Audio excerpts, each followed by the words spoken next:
Bonjour à tous, il est 8h10, c'est la matinale RCF et alors que le salon du livre jeunesse a ouvert ses portes cette semaine à Montreuil en Seine-Saint-Denis, notre grande invitée est une des grandes dames de la littérature jeunesse. Elle a enchanté beaucoup d'enfants avec des livres drôles et décalés, on peut citer entre autres, mais il y en a d'autres, Verte, Pomme, Mauve. Bonjour Marie Desplechin. Bonjour. Vous publiez ces jours-ci, ou c'était il y a quelques semaines déjà, un très bel album qui s'appelle Enfance. Vous le publiez avec un grand monsieur de l'illustration jeunesse, c'est Claude Ponty. Alors, pour ceux qui ne voient pas exactement qui est Claude Ponty, si je vous dis les poussins, vous verrez Blaise le poussin masqué. Voilà, Blaise le poussin masqué. Alors là, il n'est pas du tout question de poussin, il est question d'enfance. C'est le titre de cet album publié à l'École des loisirs. Très bel album dans lequel, avec Claude Ponty, vous croquez des morceaux de vie d'enfants qui sont devenus... ou pas, des adultes célèbres. Pourquoi c'est important de raconter l'enfance des grandes personnes ? Parce que quand on s'intéresse à un personnage ou à un héros, son enfance, elle est fondamentale. Et c'est amusant, regardez les récits de la mythologie, par exemple, il n'y a pas de personnage qui naît une enfance et une naissance particulière. Et c'est comme si l'enfance est une petite carte de ce qu'elle est à devenir. Ça, c'est, disons, pour la manière dont on voit les choses. Après, moi, je suis convaincue que tout ce que l'adulte va devenir n'est jamais que la prolongation de tout ce qui a été mis en place dans ces jeunes années. Et c'est pas un destin triste. C'est assez beau de voir ça. Parce que ce déterminisme-là, il se lie a posteriori. C'est-à-dire qu'avec un même départ, vous pourriez avoir des tas de chemins différents, mais quand vous regardez l'histoire à la fin, vous dites « Ah oui, effectivement ». Je suis persuadée qu'on ait son enfance continuée. On vous sent émerveillé devant tous ces destins d'enfants ? Je vais dire un truc qui a l'air un peu cucu. Bon, comme on arrive en période de Noël. Mais ouais, c'est les enfants qui m'émerveillent. Je le jure, c'est vrai. Je peux être une personne méchante et cynique. Mais si je vais dans une classe de CM1, CM2, le fait de passer 1 heure ou 1h30 avec les enfants est émerveillant. Les enfants nous aident à devenir meilleurs ? Pas forcément, il y a des gens que ça rend pire. Il y a des gens... Non, ça dépend de nous aussi. Mais à partir du moment où... c'est peut-être une question de regard. C'est un âge où les gens sont encore très beaux. C'est un âge où ils ont très envie que ça marche bien. Ça, c'est magnifique. Ils ont vraiment la volonté. Après, ça va se gâcher. Voilà. Mais ils ont envie d'être d'accord avec vous et qu'on y arrive. Ils sont... très sensibles à tous les encouragements que vous pouvez apporter, aussi à tous les découragements. Ils sont encore très intelligents parce qu'ils ne sont pas rentrés, ils ne se méfient pas trop du regard des autres, de leur père et tout ça. Donc ils ont une capacité créative qui est encore intacte. Mais on passe des très bons moments avec eux, en fait. Pour vous, la rencontre avec les enfants, et là, vous avez parlé des classes, vous allez souvent dans les classes, mais à Montreuil, vous y serez aussi, vous y êtes déjà allé peut-être, enfin, vous allez aussi rencontrer beaucoup d'enfants, ça vous nourrit ? Oui, mais pas pour écrire, curieusement. C'est vrai ? Ah, pas du tout. Enfin, pas du tout. Non, en fait, non, parce que ce que j'écris, ça vient de, je pense, ma propre enfance à moi. C'est mon propre trésor à moi. Après, en quoi c'est bien de vivre dans la compagnie d'enfants. Les gens qui sont jamais dans la compagnie d'enfants, parce qu'on porte eux-mêmes, d'ailleurs, souvent comme des enfants. C'est assez marrant, c'est-à-dire qu'il n'y a pas de place pour 2 enfants. Mais la compagnie d'enfants, ce qu'elle vous apporte, c'est de la joie, c'est de l'immédiateté. De la joie, de l'énergie, et c'est le bonheur d'être absolument dans le présent. Voilà. Mais après, pour écrire les livres, c'est autre chose. Marie Desplechin, justement, si on parlait de vous et de la petite fille que vous avez été, elle était comment votre enfance à vous ? Le problème, c'est que je vais avoir 60 ans, donc je l'ai déjà reconstruit un certain nombre de fois. Je me méfie énormément de ce qu'on peut raconter sur sa propre enfance. Mais alors, dans les souvenirs que j'ai, donc qui sont reconstruits, c'est plus ça va, plus je l'aime, je pense. Mais je crois que je ne suis pas la seule. Grandir, c'est à se réconcilier avec son enfance ? Certainement. Et la laisser revenir à partir de 40 ans, c'est un cadeau, en fait, de la voir revenir. Et notamment dans tout son aspect sensuel, puisque l'enfance, c'est vraiment le grand domaine de la sensualité. Tous les parfums, les touchers, les goûts, les couleurs, les atmosphères... Ils se constituent là. Et après, vous les utilisez toute votre vie. Et il me semble qu'en avançant dans le temps, c'est de plus en plus puissant. Marie Desplechin, dans votre livre « Enfance », vous avez une très jolie expression. Vous dites la majorité des enfants portent l'adulte qu'ils vont devenir. Alors, comment la petite fille que vous étiez a porté l'adulte que vous êtes devenue ? Et comment elle vous porte encore? D'une quantité de façons. Alors, je pourrais dire, c'est le fait d'apprendre à lire et à écrire, se rendre compte le pouvoir que ça donne. Je pense qu'elle l'a porté aussi dans la solitude de l'enfance. Le fait que... Je pense qu'on est souvent très seul, mais moi, j'ai eu ce sentiment-là. Mais ce n'était pas du tout une solitude ennemie. C'était une solitude créatrice. Et j'ai eu la chance d'être enfant dans les années 60, donc où les parents étaient moins angoissés. On vous laissait jouer toute la journée tout seul dans une maison. Vous n'aviez pas toujours un tas d'adultes sur le dos à vous dire ce qu'il fallait faire et ce qu'il ne fallait pas faire. Et dans la solitude, il y a une grande capacité d'invention. Et cette petite fille-là, avec toutes les idées plus ou moins saugrenues qu'elle avait, ou ses désirs de fabrication jamais aboutis, de tentatives, moi, sont extrêmement proches. C'est elle que je continue, je crois. Marie Desplechin, dans cet album, vous vous présentez sur la couverture. On est à deux avec Claude. Oui, bien sûr. Non. Quand vous dites vous, c'est parce qu'on est deux. Oui, voilà, bien sûr. Sinon, je vous tutoie, c'est bien connu. Ah oui, d'accord. Voilà. Oui, Marie Desplechin, vous dites que vous êtes albumiste. Ça veut dire quoi? Je cherchais un terme qui pouvait caractériser ce que je faisais comme activité. Et en fait, il n'y en a pas. Je fais un tas de trucs et ça ne résume pas. Et je me disais, oui, mais là, en l'occurrence, c'est-à-dire si on met ma photo à cet endroit-là, c'est pourquoi? Parce que je fais cet album. Donc, ça fait albumiste.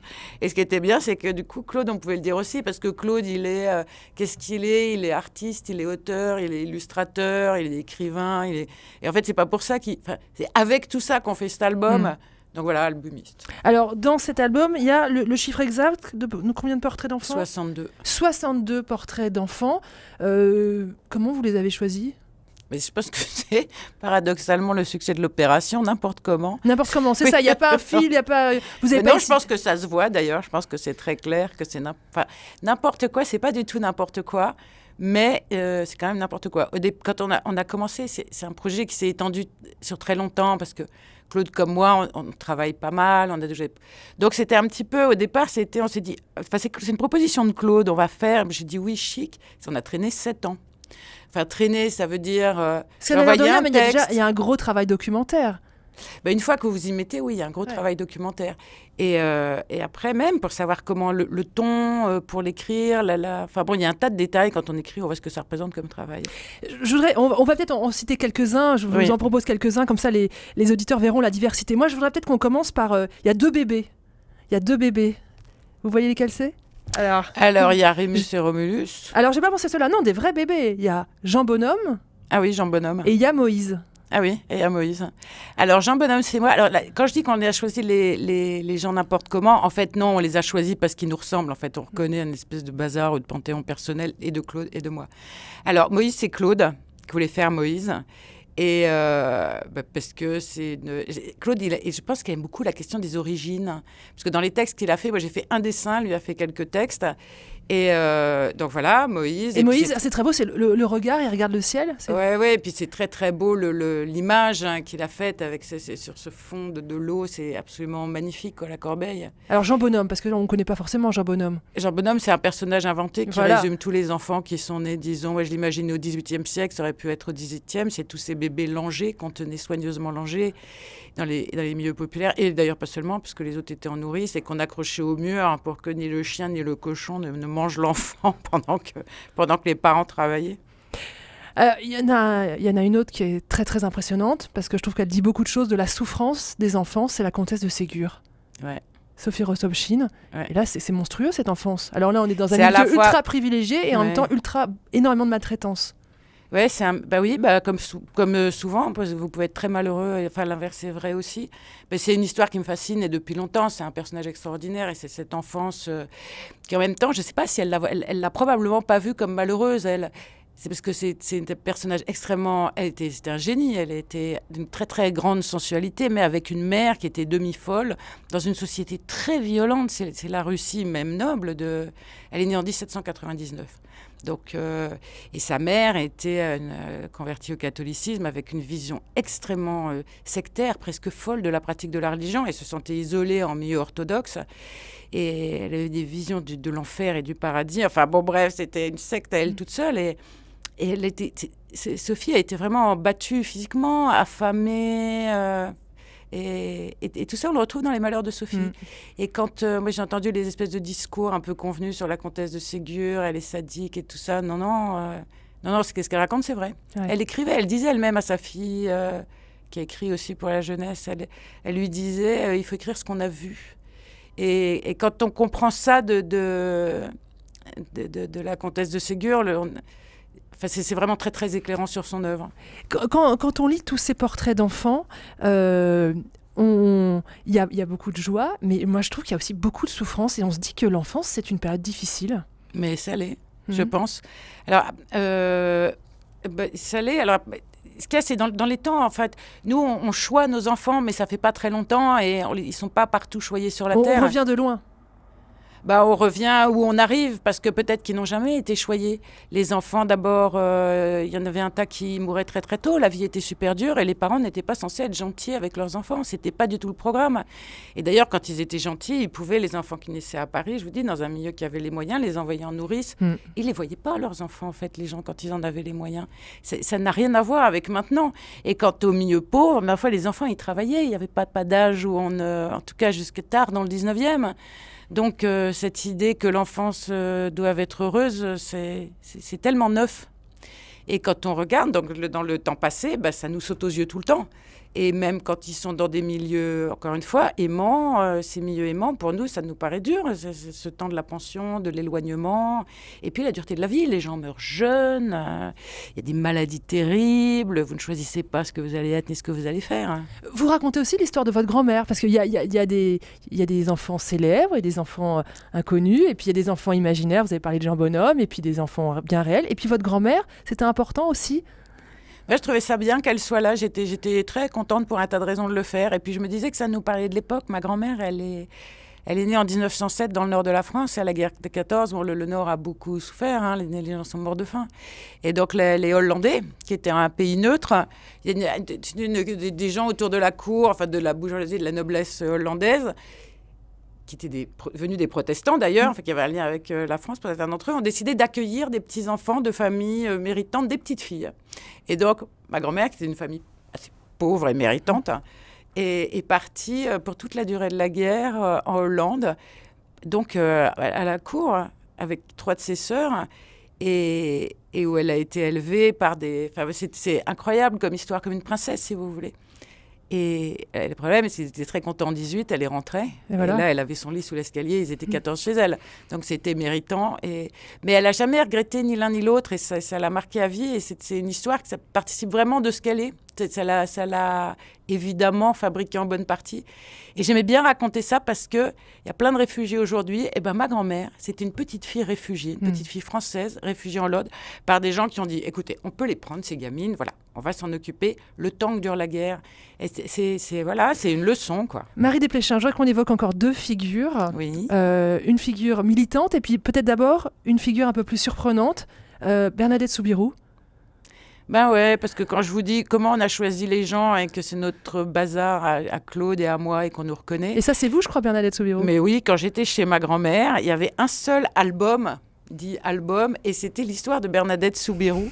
Votre premier livre d'enfant, c'était Bernadette Soubirous. C'était pas le premier. Faites-nous rêver quand même. Mais non, c'est l'album qu'il y avait chez ma grand-mère paternelle, chez mes grands-parents paternels, dans leur appartement.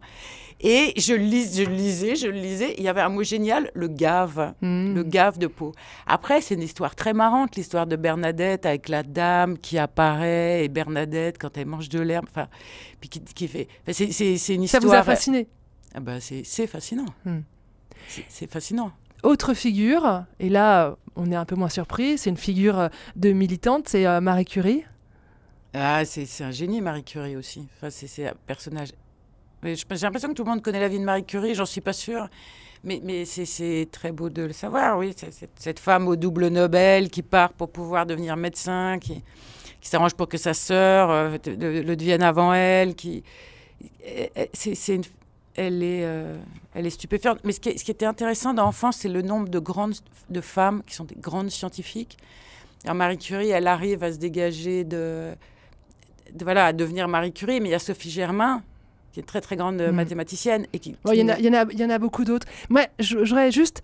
vous avez dit, je crois que c'est dans Libération, vous avez dit que vous n'aviez pas pu mettre Niki de Saint-Phal pour des raisons de droit. Ouais. Et comme ça, vous n'avez pas pu aborder la question des enfants abusés. Ouais. Aujourd'hui, c'est un combat pour qu'on accompagne mieux ces enfants, on les préserve mieux. Vous êtes une femme militante, c'est un combat qui vous touche ? Oui, parce que si on écoute autour de soi, si on ouvre on va forcément rencontrer dans son entourage des grandes personnes qui ont été abusées dans leur enfance. Ça laisse des traces toute la vie. C'est-à-dire, ça démolit un truc. Vous pouvez avoir la résilience que vous voulez. Ça atteindra quelque chose qui sera une douleur toute votre vie ou qui sera un empêchement quelque part.